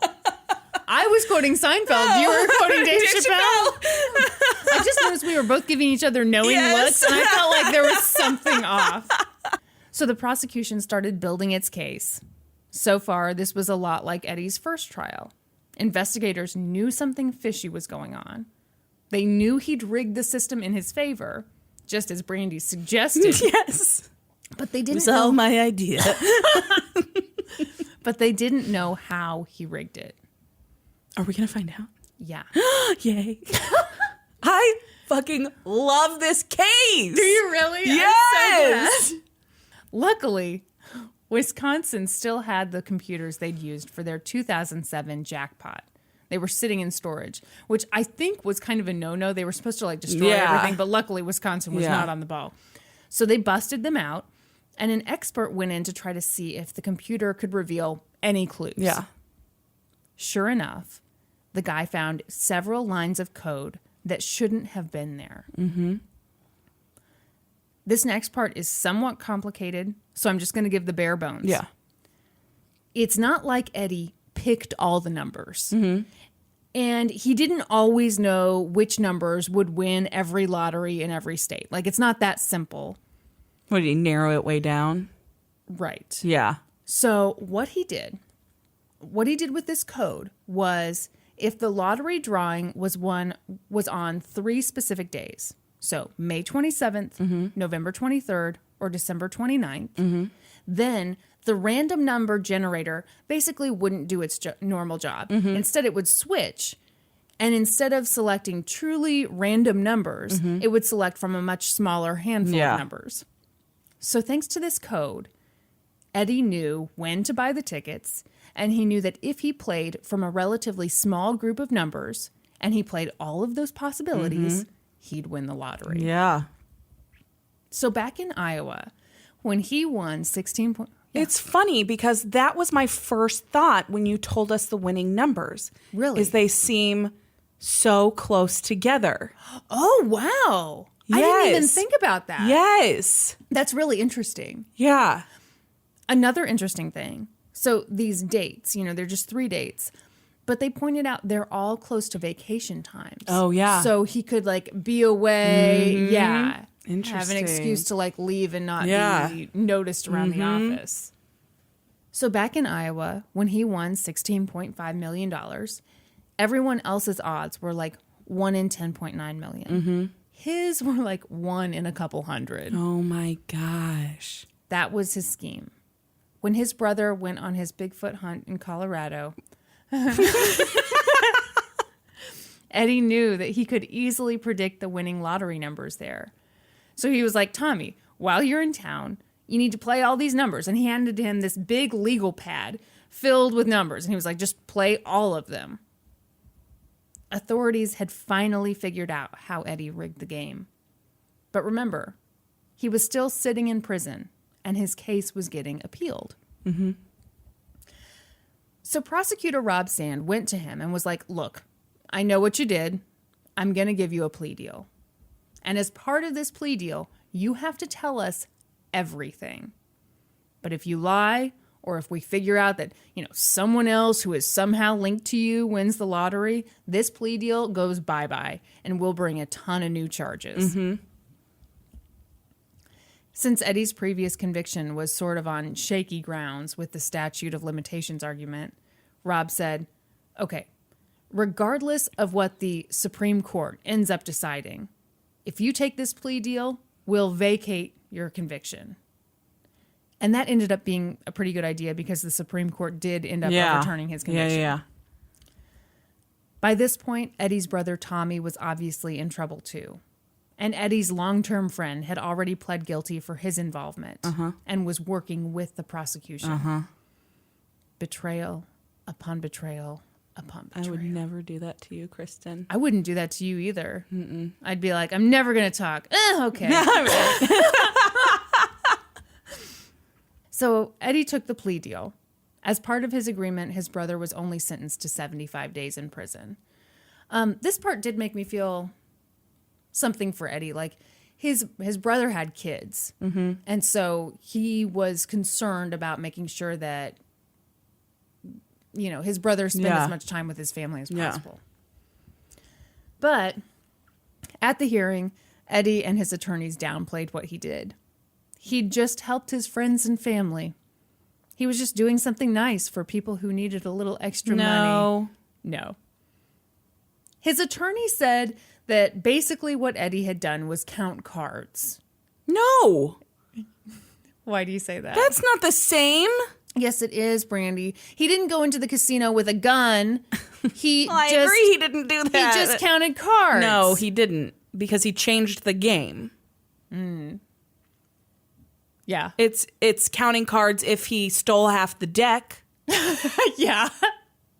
Yeah. Right? Yeah. No, it's not the same. Yeah. And even that doesn't work because everyone else is playing with the full deck. Yeah. So, no, it's totally wrong. The judge found all that bullshit pretty annoying. Yeah. And he was like, you're really downplaying your actions, buddy. Mm-hmm. Actually, I don't know if it was a male judge. The judge, so-and-so. Him, her, they, whatever. Yeah. In interviews and statements, he talked like this was just something kind of that happened to him. It was kind of interesting. He was like, I just put in the code to see if it would work. And it did.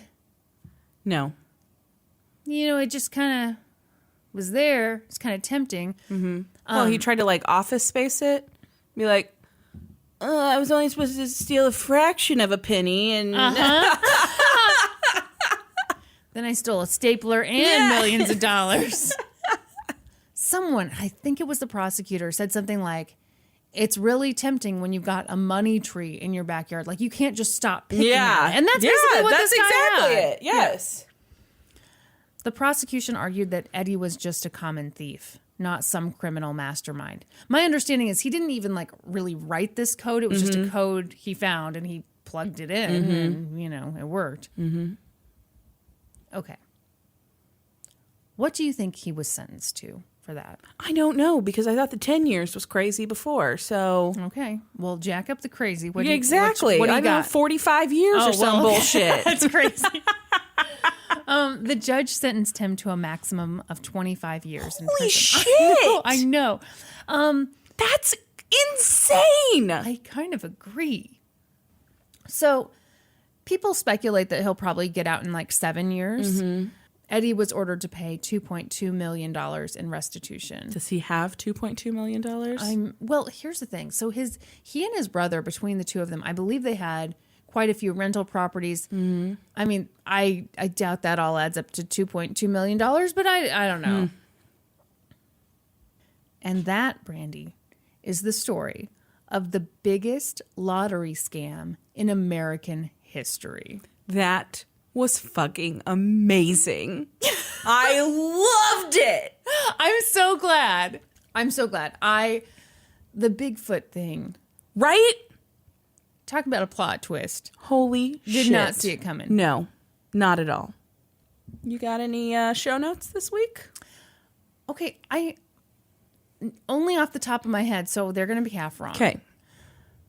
do you remember the milkshake murder, that case you did? Yes. Yes. Okay. So I believe it was Grant reached out to us on Twitter. And you know how we had been freaking out about like the lady going and getting $5,000 haircuts. Yeah. He suggested maybe did we mean 5,000 yen? Yeah, I don't 'cause know. that And would I saw translate that to, and like, I looked 600. back at the articles that I pulled from, and maybe, but it did not specify that. Okay. But I mean, he's probably on the right track because I mean, I can't imagine what fucking haircut costs $5,000. I don't know. $600 is more believable. I agree. Yeah. Then I keep meaning to mention this thing, and I keep forgetting, but Jessica was the person who a while back was like, you ruined Subway for me. Oh, yeah. You ruined McDonald's for me. Don't come for Chipotle. And then you did. The next you came week, for Chipotle. I came for Chipotle real hard. Oh, that's sorry. I'm so sorry. And I'm still burning. Apologize for that. We might cut that because this has been just disgusting. This has been ridiculous. At the end of that episode, we were like, well, did this really ruin Chipotle? So we asked, Yeah. Jessica, let us know. Yeah. Did this ruin Chipotle for you? Okay, so Jessica Poor Jessica. tweeted, I'm going to read this tweet. I start up Let's Go to Court during my nice birthday afternoon. 3 minutes later, I've never been so betrayed by a podcast. We're so sorry, Jessica. And then later she wrote, at least I still have... Wait, I'm not falling for this again. And then I don't have this tweet in front of me, but I believe her wife, Kate, later tweeted at us and was like, yeah, you ruined that. Yeah, exactly. She's like, yeah, what am I supposed to get her for dinner now? So, sorry, Jessica. Sorry, Kate. Yes. I'm really sorry for Kristin's actions. I was about to say we didn't mean to, but then I was like, no, I did it knowingly. Totally did it knowingly. Yeah, well. Yeah. I just wanted to put the code in and see if it would work. I mean, I had the code. I just wanted to see if it would work. Boy, have I got something to talk to you about. Okay. I just read about this today, and I wish that we could do a whole podcast on it, but I just don't think it's going to be possible. What It's not is going to it? be enough information.